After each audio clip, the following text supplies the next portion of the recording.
Behind every success story, there is a long line of triumphs and defeats that remain hidden from others.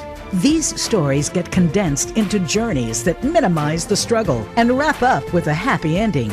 But we know that's not how life works. That's where From the Ashes with Mark Azoulay comes in. On today's show, you'll hear honest conversations about the challenges that Mark's guest faced and how they overcame adversity.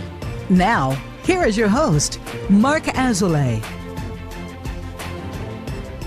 Welcome back to the show. I'm your host, Mark Azoulay, and I'm sitting here with Shana Francesca. She's the founder of Consonate LLC that does life design. I'm really interested to talk to you because you came from a background of interior design and moved into structuring people's entire lives, working with leaders, business owners, teams. So welcome to the show, Shana. Yeah, thanks for having me, Mark. I appreciate you having me here. Yeah, so usually have to kick off the first segment here of your story. So what got you into this type of work, whether it be interior design or moving into more of the life design stuff? Yeah, they're more interwoven than I think is apparent when you first hear. So my background is I grew up in an evangelical Christian cult and in an abusive household. And so I saw very clearly from a very early age how intentional leadership was in my life, right? But they were intentionally harmful. Being put on a pedestal, there being a lack of accountability in the ways in which it harmed my life, and kept me from being able to discover who I was supposed to be in the world rather than who others wanted me to be or required me to be. And, grew up very much within a punishment system. So when you don't show up the way that you're required to by leadership, you are punished and threatened with eternal punishment, right? And so, from a very early age, my imagination, I would imagine these worlds in which I could be seen, heard, valued, understood, right? That my personhood was honored, that I was given space to be who I was meant to be, and to discover what that is.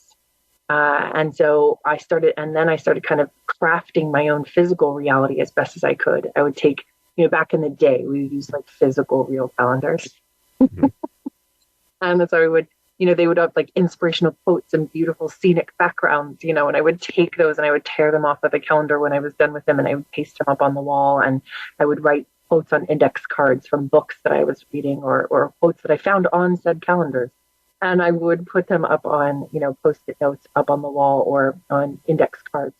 And I started kind of creating my physical environment, at least in, one wall was kind of used like a vision board, right? What we now call a vision board. But I also was consistently like cleaning, organizing, rearranging things, especially when really difficult moments would happen. It was like I needed to clarify my physical environment. I needed to create it in a way that represented, like that broke away from what used to be and set the stage, reset the stage for what was possible or for what I wanted to be possible in my life, and recrafted that visual for myself. And then fast forward, a couple of years, and I was like, what? I think I want to be able to include this in my, I want to do this for a living. I want to craft people's physical realities, right? And have them be something that supports who they want to be and how they want to show up in the world and the ways in which they want people to be able to gather in the world with them, right? Whether it be a home, an office, or a restaurant, whatever it is. And so I discovered that interior design was a thing and became an interior designer. But I very quickly realized that my ideas around interior design were not encapsulated in the way that the world thought about interior design or the way that interior designers were allowed to show up in the world. And fast forward to when I started my own company, I was really coming into these initial meetings with clients and saying, again, who do you want to be? No, without any, if we could take away all reasons, all budgets, I just want to know who you are. I want to know what you want to do in this world. I want to know what lights you on fire, right? And then how do we craft that? How do I craft a physical environment that does what you need it to do based on the budget that we do have, right? To work with and facilitated that as best as we can. And then, my clients, I work with, business owners, other coaches, speakers and judges and lawyers and all these incredible people, heads of medical departments, right, at very prestigious institutions. And one of them was like, I tell everyone my interior designer and my life coach. And I was like, you do? But the word coach is so used, right, that I think it's kind of lost value in some way. And so I don't really use that word.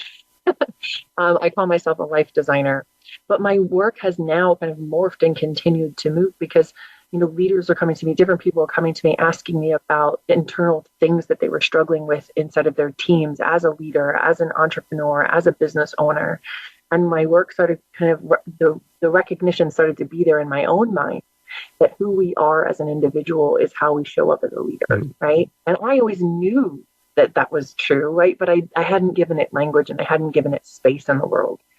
And once I really started to own that's what we were really talking about, right? Is that, that holistic approach. And people were asking me more and more to do speaking engagements and so on and so forth. And I was facilitating group coaching. I worked with 100 people in 2.5 years. And I was like, there's something really important here, right? That people are connecting with and identifying with. And I need to make sure I'm honoring that and giving that proper space. And I'm giving myself permission to step into that, right? And so what led me from being, just somebody who is only giving myself permission to be just an interior designer, to being somebody who is a public speaker and whose work focuses on intentional leadership and living, right, was the connection between interior design, our physical environment, right, and interior design, our internal environment, right? And so they're really not all that different at all. It's really just about being intentional. Yeah. Yeah, I want to dive into that a lot. Can you tell me about that intersection? It might be helpful. I'm curious, like an intervention you could do in an office or a space to help with an emotional issue, right? Can you let our listeners know about the connection between external space and internal emotions or mindset? I mean, so there was a study that came out in 2019 in Europe that demonstrated very clearly that there was three top things that contributed to our emotional, like to our happiness, right? Number one was our mental health. Number two was our home. Number two was our home, right? Yeah. Number three was our physical health. And the thing about that is that I posture that all three of those things are deeply intertwined, that none happens independently of one another. Where we are, I can walk into someone's space and typically tell, what's going on up in their head and their body, how much stress or anxiety. And people think, oh, well, then, I'll make sure my house is perfectly clean before anybody comes. That's also kind of an indicator that there's a lot of stress on you from outside people to make your life be perfect. Because first of all, there's no such thing as perfect. So it doesn't matter. People's homes and physical space tells a lot about what's going on in their head, the pressure they're feeling from externally, internally, whether they feel okay inside of their own body, inside of their own life, whether they're giving themselves permission or whether they feel like they have permission to be themselves in the world in general, right? But I tell people to think about it this way. We spend about 2/3 of our life inside of our home. So our home in particular, right? It's the very first thing we see in the morning, right? Our bedroom. It's the very last thing we see before we close our eyes. Again, most likely your bedroom, right? Or wherever you sleep. The reality is that image, right? What we open that's important. That's an important first and last image. That space needs to feel safe. We need to feel whole. We need to feel represented and seen and heard and understood in that space. We need to give ourselves permission to be entirely ourselves in that space, right? And oftentimes we don't because we feel all this outside pressure to show up in ways that are Instagrammable or like in the ways that other people are showing up, so on and so forth. There's all of these layers of messages we've been given that we feel like we are required to align ourselves with. Otherwise, we won't be accepted, loved, or, cared for. And so I think it's deeply important for us to be able to release those messages and feel safe to do so and build community around ourselves, healthy and so on and so forth, so that we can do that. But yeah, there's a deep connection between, practicing, right? And I say our home is a great practice space for how we want to be able to show up in the rest of the world. If we give ourselves permission to make our home whatever we want it to be, it starts to give us the courage to be able to do that outside of our home, right? But if we can't even feel safe to do it inside of our home, it's not likely we're doing it anywhere else, right? Mm-hmm. Yeah, I like what you're saying of giving permission to be what you want it to be, right? Because when I think of maybe traditional interior design, you let me know, you're more educated than I am. It's about making a look, right? Like being mid-century modern or industrial or farmhouse or whatever, right? It's like forcing it into a look, which is what I'm hearing you say, which is it's unique to the individual. And it's really about feelings of safety, feelings of organization, feelings of flow, right? That's customized. Yeah. Yeah, it's customized. That's the thing. If you look at my interior design work, which is also on my website, not a single home, a single restaurant, a single office, none of it looks even close to the same. Each one is uniquely tailored to that specific client. And since those specific clients, whether it's an individual, a couple, a family, a group of people living in the same space, whatever it is, right? Like an apartment building, whatever it is, it has to be, I pick up on different things about who someone is and all the individuals that show up in that home. Each person needs to be represented. Each person needs to feel seen, heard, and understood, right? It's very unique. And so as unique as each one of us is, right, as human beings, is as unique as your space and could be, right? Just for you. Yeah. And like you said, it's reflective of a sense of self, of knowing, because I imagine it's what you ran into, right? Is that people have to know who they are before they can even have a conversation with you. Correct. Which is where my work around intentional living and leadership came from, is that we had to start with this conversation of who are you? And oftentimes, number one, people aren't really asked that question in a way where the person really means it. And I don't mean that people are being disingenuous. I just mean like we are used to asking each other, like, how are you? And just being like, fine, I'm great. You know what I mean? We don't take that pause. We're not used to that pause happening and us being able to genuinely answer the question. And I love asking the question and then just being silent and letting somebody, whatever comes up for that person. Sometimes they can feel like a little bit like exposed. And I'm like, it's okay. Just say, you feel terror. Yeah. But like, to be heard and to be seen is a very vulnerable moment, right? So we'll take as much time as we need to move through that. But that's the thing. That's where this work came from, is me asking that question and recognizing that so many times people wanted a little bit of help and assistance and to be empowered in answering that question to start, right?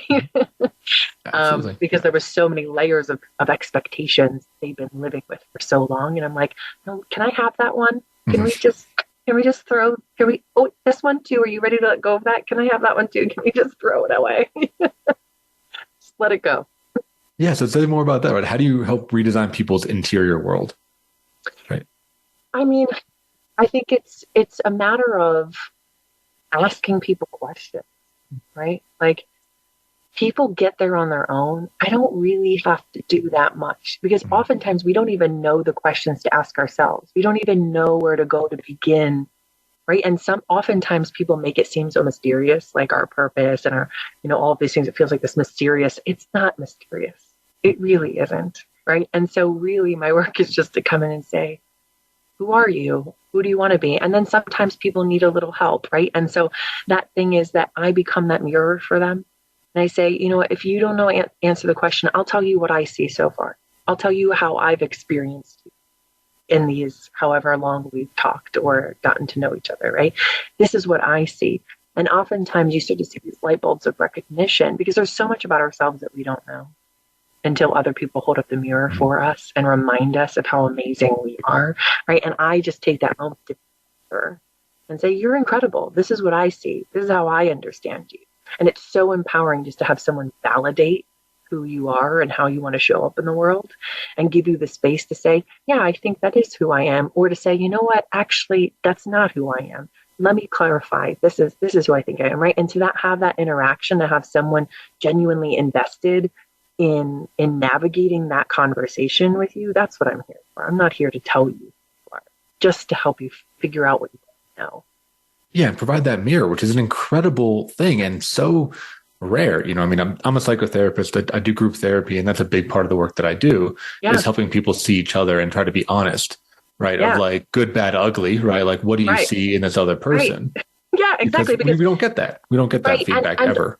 Yeah. And also it's a matter of like, so often we're taught to label parts of ourselves as good, bad, and ugly, right? And what if there's no such thing? What if the world just expects us to show up in a specific way? And when we don't adhere to that, they label it as bad. And what if we just are who we are? And what if we were able to accept that? And then when we can accept that, we can recognize the places in our life in which we are harmful to others. And by accepting all of ourselves, we can extend ourselves and others grace to simply say, you know what, I'm going to educate myself in that way. And I'm going to do better. I'm going to learn what I don't know. I'm going to understand. I'm going to listen to other people's lived experience and their stories. I'm going to listen to this person and believe how they felt in that moment or how I made them feel. And I'm just going to do better next time, right? Like, that's such an empowering place to be. Yeah, I think that's the magic, right? Is the more that we can extend our awareness and our acceptance, the more we can be aware and accepting of other people. Exactly. Right? And just like drop this whole perfectionist, good girl, good guy thing, right? That I think a lot of people fall into. Exactly. And it's not that we just fall into it. We're pushed. Yeah, we're oppressed into it, right? Like we're conditioned.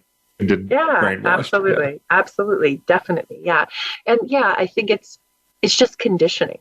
Right? It's conditioning. It's the conversations we have. It's how people have conversations. It's the little shoves, the little pushes, the little taps, the corrections, it's like a sheepdog. We're kind of herded with just nips at our ankles to be like, no, I want you to go this way instead. It's so subtle and so normalized, right? To kind of shove ourselves into other people's expectations. And that's the thing is I'm just empowering people to ask other people questions, right? To like ask themselves and to put the question forward of why do I have to? Yeah. Right. Yeah. So we're going to move to our commercial break soon, but it's just a quick question because I imagine you had a lot of that messaging growing up in a cult, right? So I'm wondering, were there some ideas about yourself, about the world that you had to deprogram and open up to different possibilities? Yes. That's the very shortest answer to that question. Yes. Yeah. I had to show up as pretty, how other people defined it. I had to show up as chaste, meaning pure, meaning, sexually inexperienced with no knowledge or understanding of my own body or my own pleasure. My body and my mind and everything existed for the pleasure of others, specifically men. And I existed for God's use and only God's use, and anything else. And God was dictated by the men in my life. Yeah. Right. Yeah. And so there was a yes, which is why I say it's absolutely natural that I ended up where I am now doing what I do, because I deeply understand the harm caused by intentionally harmful leadership, unaccountable. Yeah, that's a great topic. We'll move to a commercial break. When we get back, I want to talk more about that, right? Because I think you and tons of other women are trained to be empty, right? To have no preference, to just be supportive, to just be caring, just be open. Be vessels. Be vessels, right? And not have preferences or even personality to some cases. Correct. So that's a big topic. So we'll dive into that when we get back. This interests you and you're listening, hang on in there through the commercials and we'll see you on the other side.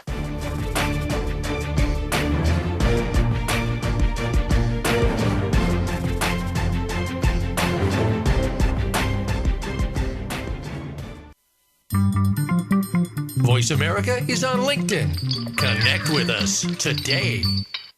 In Mark's work with high performers and business owners, it is becoming increasingly clear to him that their biggest obstacle to success is themselves. They are experts in their field, but are dragged down by their anxiety, poor time management, inability to focus, or self-sabotage. His role is to help you overcome these emotional and organizational issues so that you can truly excel in your business and your personal life. One of the most common hurdles that he sees is perfectionism, a crippling anxiety around performance.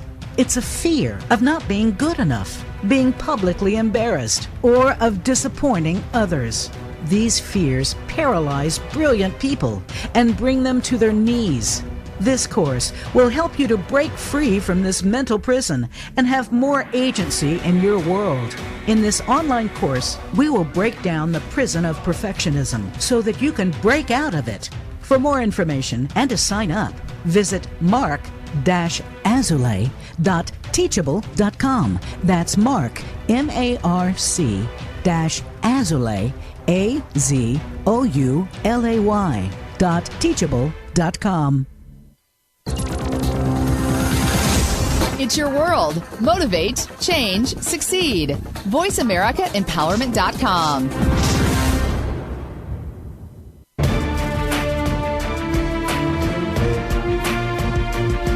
You are listening to From the Ashes with Mark Azulay.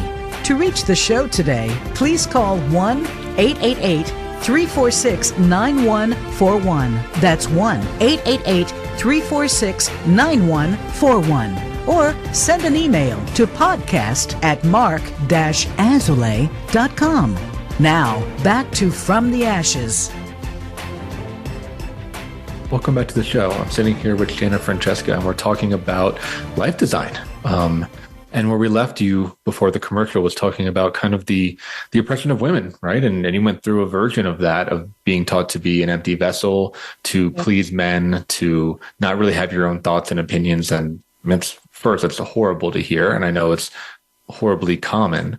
So I'm curious if you have, more detail on that, and also how you helped to deprogram that, how you moved past that and worked through that. Yeah. So to answer the first part of your question, I always felt myself knowing that what I was being told, who I was being required to be, it was always felt suppressive. Right? There was always this need to shove who I wanted to be, who I wished who I knew myself to be, right? There was this constant suppression of like, no, that's bad, that's wrong, right? That being yourself, because that's what you're told, being yourself is bad and wrong, right? Because you are only allowed to show up as men require, as God requires, which is dictated by men. I'm laughing, but it's not funny. And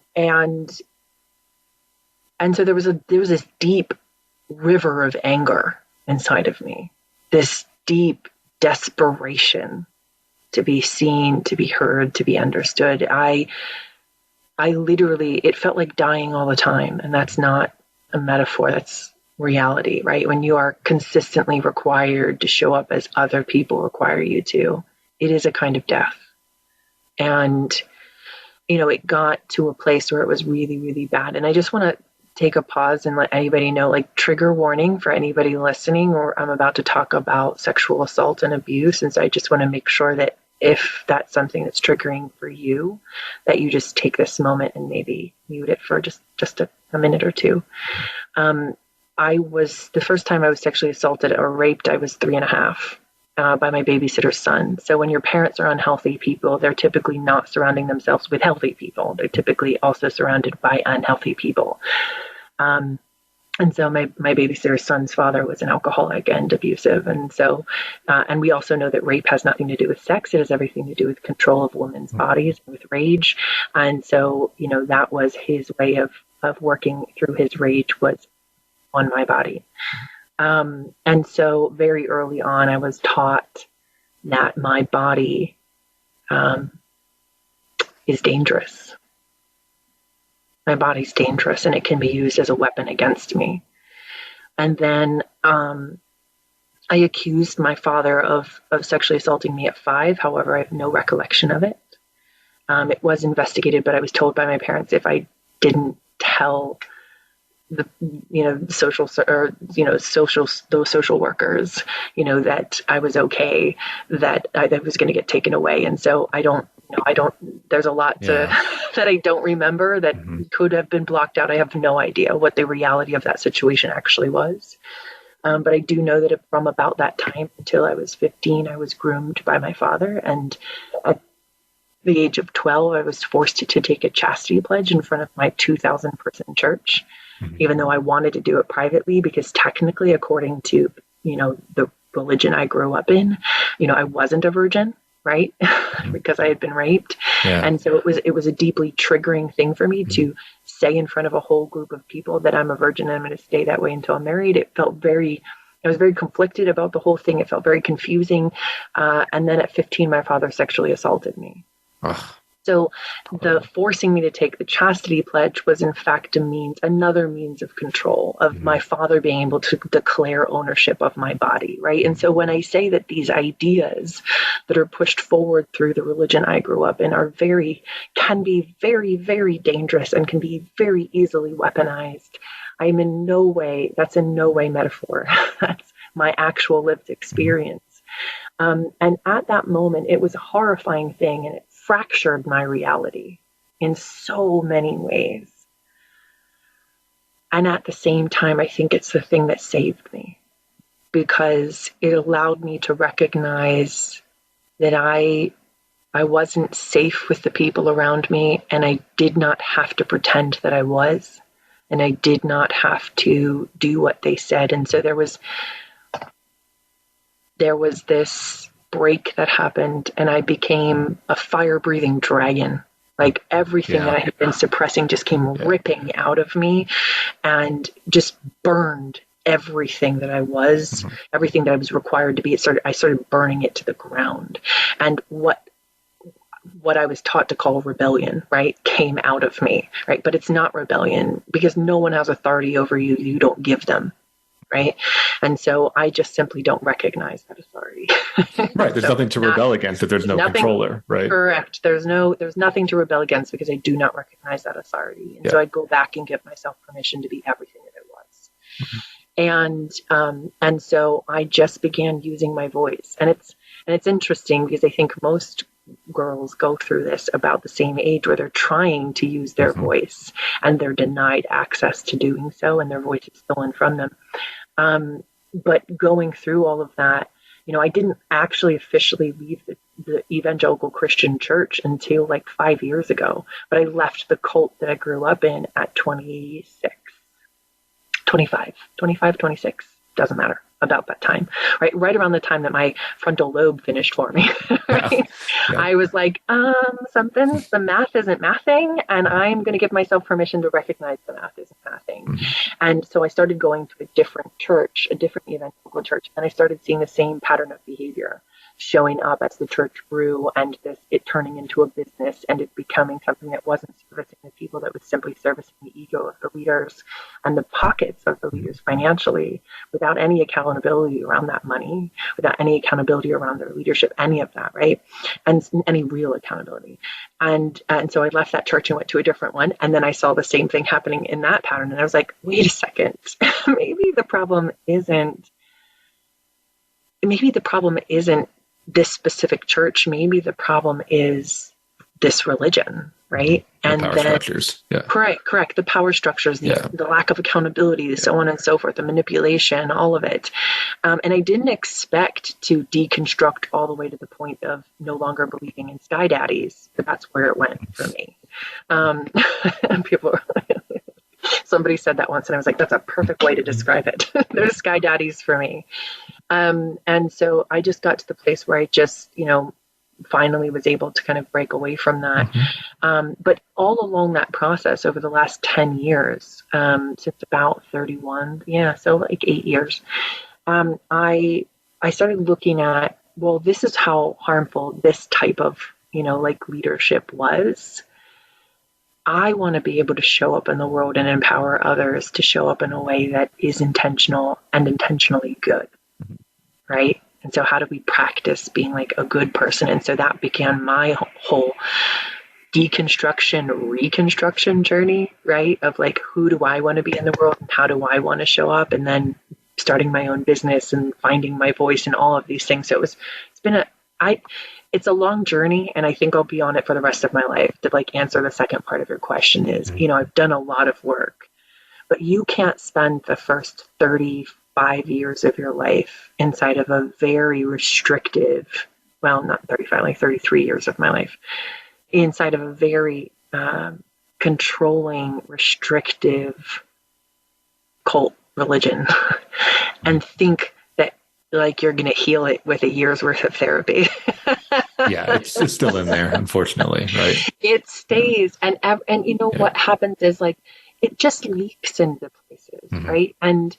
And you just, with new experiences, as you experience new things in the world and new people, and as you grow, right, you find little roots, little places where that kind of thought starts to like creep up, and you're like, oh, oh, it's still in there somewhere, right? And I think it'll probably be like that for a long time, maybe for the rest of my life, but it's the thing that keeps me going in my work, right? It's the thing that reminds me of why I do what I do and what makes it so important for me to continue doing the work that I do.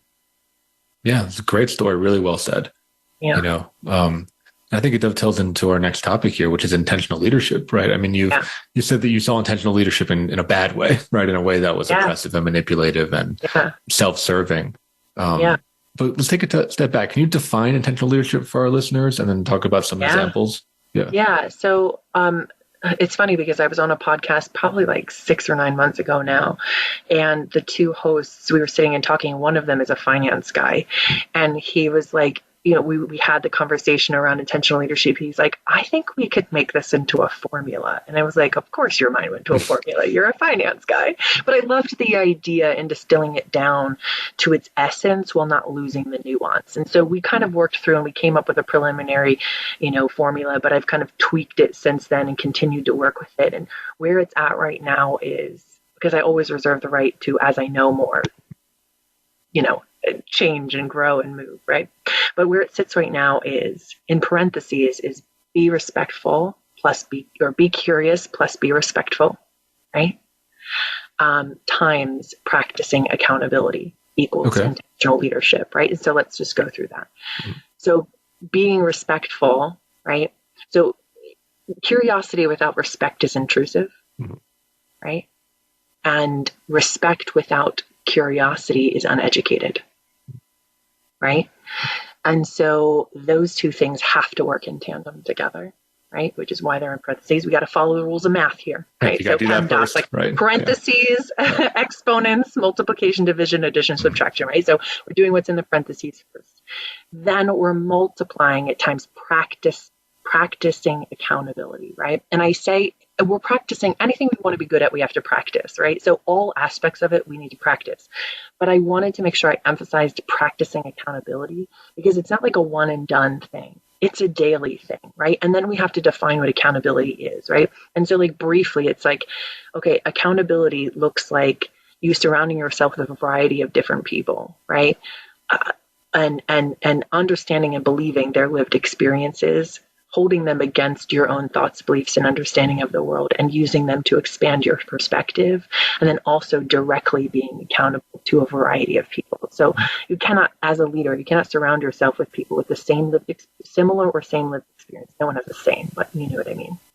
Same socioeconomic status, same education, same educational institution, right? A lot of companies you see hire people from the same universities. They make a significant practice of that, and I have an argument against it, right? Because it starts to breed a very specific, that institution has a very specific culture, and what you're going to be educated in is in alignment with that specific culture. And without diversity of thought, your institution isn't really being held, you're not being held accountable inside of that, right? And so, you know, we just go through and we break down each aspect, but all of that together, right? Be curious plus be respectful times practicing accountability is intentional leadership. I love that. That's really great. And I think it's a good message for diversity, right? Of just seeing blind spots, you know, having that constant like container of accountability is really critical. And I think when things become, like you said, when they become an echo chamber, that's when corruption really spreads really fast. And quickly. Right? Yeah. Very quickly. Very quickly. Yeah. And I don't, and I, you know, I no longer label people as bad or good, right? Mm-hmm. But I do recognize that without accountability, we watch what happens to people psychologically. Mm-hmm. We are meant to have accountability. We are meant to have people who help us to grow and change and learn and understand the world in different ways. But we don't have that. Mm-hmm. Now, our head is not a safe place for anyone. Not us, not anybody else, right? Because our thought processes are way too singular, way too linear, lacking nuance. Yeah. And they're all self-reinforcing, right? Like the ego just wants to maintain its solidity. So it'll say any lie or any trick or any, mental backflip to just maintain sanity. Protect us. Right. And the thing is, we have to get, especially as leader, you have to get comfortable. We have to get comfortable with being uncomfortable. Right. And I always say to people, let's talk about what fear is, because oftentimes people are afraid of accountability. They're afraid of being wrong. And that's a cultural thing. We teach that to people, like you have to know everything, which is complete nonsense. But if we instead take fear by the hand and we recognize, I don't mean fear of like genuine fear of like, I'm trying to avoid someone hurting me, right? I'm talking about fear in the sense of our own personal development and our own understanding as a leader. It's really the edge if fear comes up in that context, it's the edge of our understanding or our learning and or the edge of what we thought ourselves capable of. Right. And so if we understand that when fear comes up in those contexts, we recognize, oh, this is a moment to step into, to choose if this is right for me, to step into, to move through this fear and to make friends with fear rather than to shrink away and to avoid it. Right. And once we get comfortable with being uncomfortable, it's a really beautiful thing. We really become someone who is a leader at that point and not someone who's demanding to be an authoritarian, right? Like there's a difference. Absolutely. I like that you're normalizing the fear piece, right? Because when I work with my leaders in, individual work, right, the idea is, like you said, busting this myth that you are supposed to be fearless and never feel it, right? That's crazy. But it's more like, how do you operate while afraid? Yes. Right? How do you hold the fear, be with it, and still try to make, rational decisions? I'm afraid all the time. I'm afraid of things all the time because I'm always trying new things. Exactly. And that's a good thing, right? Yeah. But we're taught to be afraid of fear so that we'll align ourselves with cultural mandates and not try to move or push past them and not try to craft our own way and not try to individualize, right? I mean, that's a whole topic on itself. But but fear keeps people in very narrow lanes, right? Like some of that's intentional, some of that's cultural, some of that's coincidental, but fear is a huge control mechanism. I hear what you're saying. It makes us easier to manipulate the more we fear. Right. So this is a fantastic conversation. We're going to move to our next commercial break. When we come back, I want to hear more about the work you do with teams specifically and how you help businesses and leadership teams work through some of these things and create, spaces to inhabit and internal structures and group dynamics that move towards growth. So for those tuning in, hang on in there. We'll see you on the other side.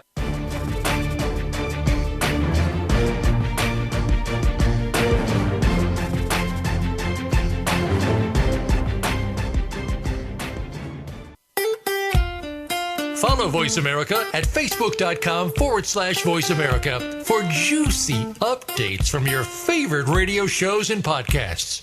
In Mark's work with high performers and business owners, it is becoming increasingly clear to him that their biggest obstacle to success is themselves. They are experts in their field, but are dragged down by their anxiety, poor time management, inability to focus, or self-sabotage. His role is to help you overcome these emotional and organizational issues so that you can truly excel in your business and your personal life. One of the most common hurdles that he sees is perfectionism, a crippling anxiety around performance. It's a fear of not being good enough, being publicly embarrassed, or of disappointing others. These fears paralyze brilliant people and bring them to their knees. This course will help you to break free from this mental prison and have more agency in your world. In this online course, we will break down the prison of perfectionism so that you can break out of it. For more information and to sign up, visit mark-azulay.teachable.com. That's Mark, MARC-azulay, AZOULAY.teachable.com. It's your world. Motivate, change, succeed. VoiceAmericaEmpowerment.com.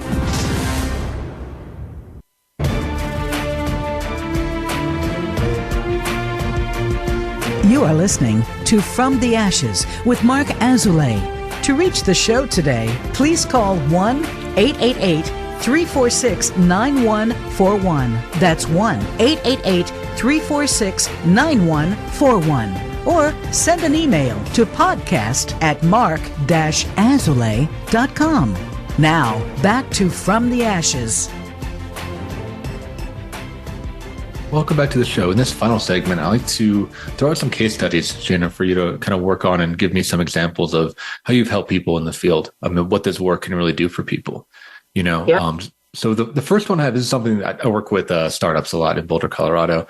And something I see a lot in the startup work that I do is you have ambitious leaders, right, that come and they're, you know, often younger, maybe millennials, some Gen Z now, right, that like have this awesome vision statement and they've done their cultural values and they want like their all this lofty stuff of how they want their company to run. Right. And I've seen that they've been able to maintain that for maybe a month, maybe 2 months before things that we've talked about in the previous segments, power structures, insecurity, you know, I don't know, like egos get involved. And what seems like a great idea on paper starts to really rapidly degrade and decline. So I'm wondering, I guess A, have you seen that? Have you worked with that? And then B, how you've addressed that issue? Yeah, we talk about that a lot in group coaching. And the thing I love about group coaching, let me just like break down why it's my favorite thing first. Let me use this analogy. So for a long time, I was a semi-professional salsa dancer. I've competed and performed. And the reason why I was able to start performing so quickly was within 6 months of taking lessons. Now, I'd been dancing my whole life, so that's like context, right? But like never social dancing. And so I started taking group lessons. And the thing about group lessons is you've got the teacher in the middle, everybody's in a circle around, and you've got partners, right? You've got a lead and you've got a follow. And I was being trained as a follow. And so every dance move, right, the teacher is teaching the lead part and then the follow part, and you're doing it together. You practice it together 3 times. Then you switch partners 2 more times and you do it 3 times with each partner. The thing about that is that everybody hears differently and understands and interprets differently. Right. And so when you're rotating partners, you're getting 3 different people's perspectives about the same thing. Right. And so you're immediately quicker, like it's much quicker to able to identify where you might not have understood, or you've understood differently than someone else. Right. And so you're learning together in this environment. And you're also getting comfortable with being uncomfortable and fumbling through something and doing it anyway. Yeah. Right. So there's like so many metaphors in here, guys, like 100 metaphors, like applicable to what it is to be a leader and so on and so forth. Right. And then I would go out dancing at night. Right. And I didn't know that much yet. I wasn't very good yet, but I was immediately trying to apply that knowledge. Right. And because I had been practicing with multiple partners and I had been getting comfortable with getting it wrong, right, it made it easier to go out at night and continue to get it wrong until I got it right. Yeah. Right. Yeah. And so that's the thing that I love about group coaching is that you've got a whole bunch of different people, different backgrounds, different places. And sometimes I'm doing group coaching inside an organization and then I also run my own group coaching myself. So you've entrepreneurs who are like 25 plus, right? And then you've got like business owners who are in their like 40s, 50s, right? And this whole gamut, sometimes professionals, medical professionals, all kinds of people, right? All different backgrounds. So you're all hearing from different perspectives. And the beautiful thing about that is it creates its own kind of accountability and its own ability to break through echo chambers and its own ability to start teaching us what questions we haven't been asking, right? And so I really encourage that kind of, you know, whether it be a mastermind group or some way for entrepreneurs, no matter what age you are, to create that kind of accountability for yourself in your life is absolutely necessary, right? Because you're probably not going to succeed without some kind of community around you. It's spoiler alert, it's been a lie that's been taught to you that you're going to do it on your own. Right. Yeah. The bootstrap thing is a lie. Yeah. It's a lie. Yeah. Please don't fall into that trap. Please don't do that to yourself or your mental health, because I tried it myself as an entrepreneur. And within 10 months, I literally had a nervous breakdown. My body stopped functioning. I couldn't get out of bed for 2 weeks. So please do not do that to yourself. I would say that, you know, what I see over and over for entrepreneurs, especially, so there's different things depending on what gender you were raised as, right? So if you happen to be a cisgender man, I think there's a lot of things that are at play for you. Number one, most likely you've not been taught emotional intelligence. You've been taught that all of your emotions belong in one bucket, and that is anger, right? Which is extremely unhealthy, and please go to therapy. Yeah. Right? Because I'm not a therapist. You are, but I'm not, right? So and those are the guys I work with. Yeah. Right. You find if you're pissed all the time, you're and most men are. Most men are. That's the thing. You're repressed all the time, all the time. And I cannot blame you for that.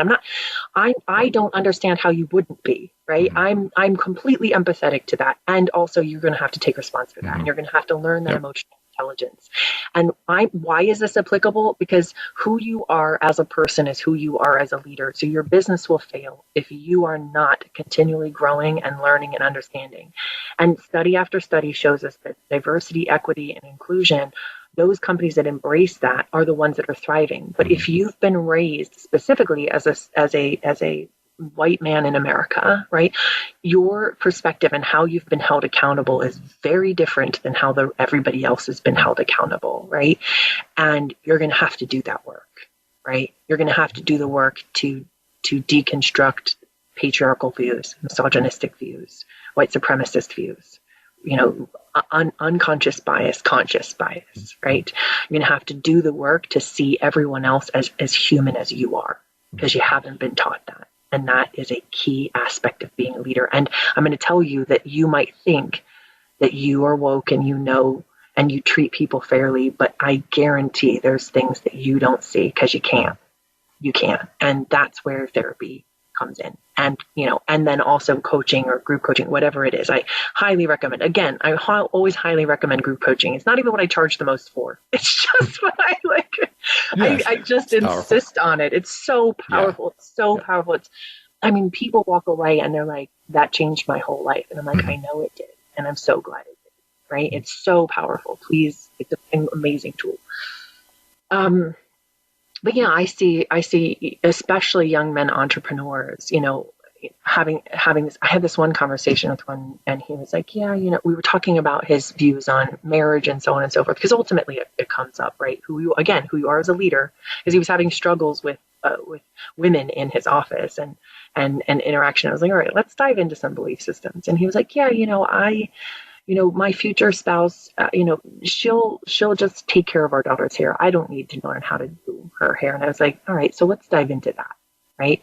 I don't think you realize how applicable what you just said is to who you are as a leader and how you're running your company. But I'm going to help you understand why, right? Let's dive into that. You have assumed that someone you haven't met is going to perform a function that they haven't agreed to. Yeah.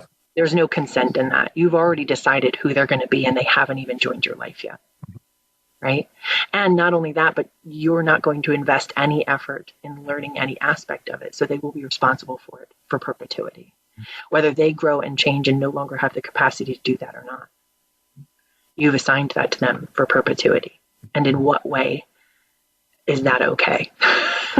You've been taught that that's okay, but it's not, right? And I think, diving into those kinds of assumptions that we've been taught, oh, that's woman's work, right? Or that's a man's work, right? Because the same is applicable on both sides, right? We have to dive into that. And when we start to question that, I've seen it change the way that the empathy level that starts to be able to show up for leaders. And then all of a sudden, right? It seems like it's all of a sudden. It takes some work, right? And it takes consistent accountability, right? Excuse me. But I've seen the way all of a sudden it's like light bulbs turn on and they're like, oh. And then the relationships start to shift inside of their business. And then their business starts to grow because your people start to work with you instead of holding themselves and defending themselves from you. Right. And I don't think most men realize it. Maybe you do. I don't know, because I'm not a man. I don't know if men, especially men, realize how often women and other people are protecting themselves from you. And I can't imagine the psychological effect that has on men, because at some point you have to recognize it somewhere in your life, right? But to know that you can be in community with people once you humanize them, and then you can be a substantially impactful leader and your business will grow exponentially once you humanize the people around you at the same level you humanize yourself, and the more you humanize yourself, the more you give space to other people to show up as their whole selves and them not to have to protect themselves from you. Oh my God, it changes everything. Everything. Yeah. I love what you're saying, because I think as men, right, we're trained that if people are afraid of us, they respect us, right? I think we don't have that level of precision because we don't have the EQ to notice the difference, right? Of like, oh, is she afraid of me or does she actually respect me?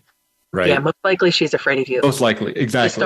To start, she's absolutely afraid of you, and how you behave is going to determine whether or not it actually remains fear or it is converted to respect, right?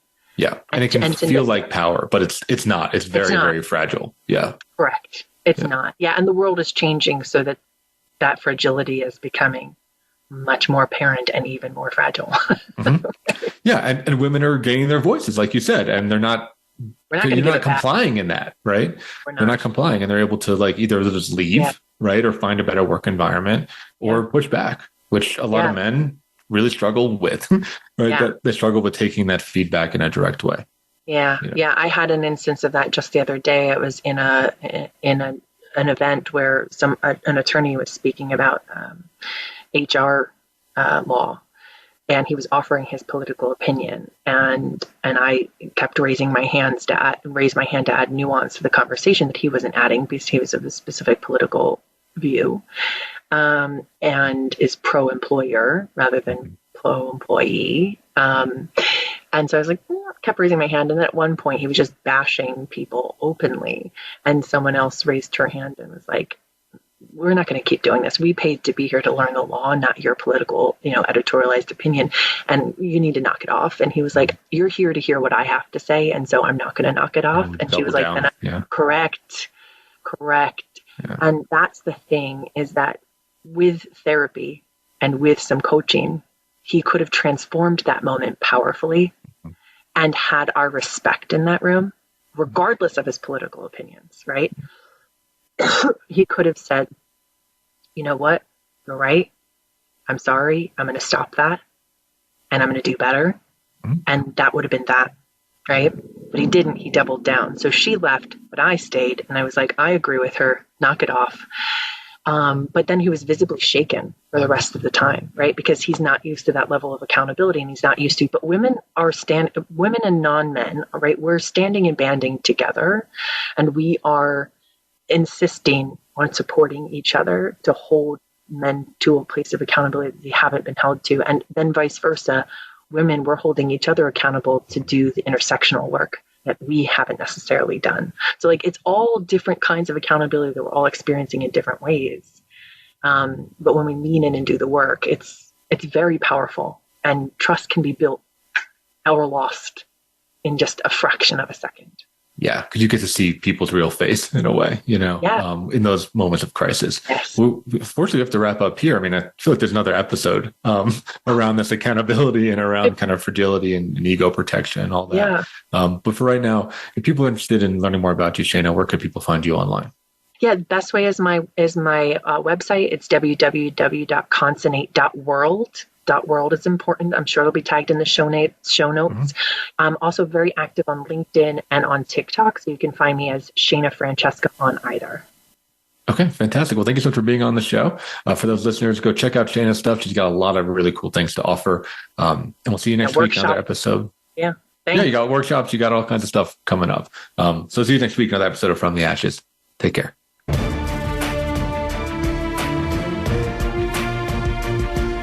Thank you for joining host Mark Azoulay on From the Ashes. Be sure to tune in again live next Friday at 2 p.m. Eastern Time and 11 a.m. Pacific Time on the Voice America Empowerment Channel, or subscribe on your favorite podcast platform.